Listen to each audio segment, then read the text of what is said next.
নমস্কার, আপনারা দেখছেন জিসি নিউজ। শুরু হয়ে গেছে লোকসভা নির্বাচন। আর এই লোকসভা নির্বাচনে বীরভূমের বিজেপি প্রার্থী তথা প্রাক্তন আইপিএস শ্রী দেবাশিস ধর মহাশয় নমিনেশন ফাইল করেন গত 23 তারিখ।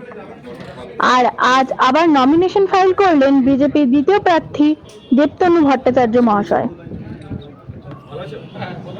প্রাক্তন আইপিএস দেবাশিস ধর সেখানে বৃহস্পতিবার বীরভূম কেন্দ্রে বিজেপির দ্বিতীয় প্রার্থী দেবতনু ভট্টাচার্য মনোনয়ন জমা দিলেন। কি বলবেন এই বিষয়ে?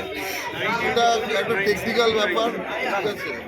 তো এটা দলীয় সিদ্ধান্ত, এর মধ্যে কোনো ব্যাপার নেই। যেহেতু মাননীয় সেদিন ওই অনেক কিছু বলেছে, আমরা কোনোভাবে কোনো জিনিসকে ছেড়ে রাখতে চাই না। এর মধ্যে কোনো রকম ম্যাথামেটিক্স নেই।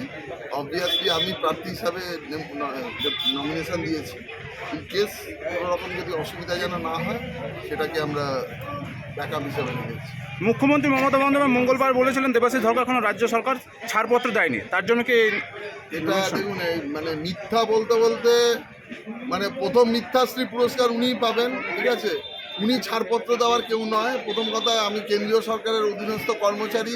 আমার চাকরি আমি পেয়েছি রাষ্ট্রপতির অনুমোদনে, এবং আমি রেজিগনেশনও রাষ্ট্রপতি অনুমোদন দিয়েছেন, ওনারা যেটা ফরওয়ার্ড করেছিলেন, এবং সেই জিনিসটা রাজ্য সরকার আমাকে যথাযথভাবে জানিয়েছেন।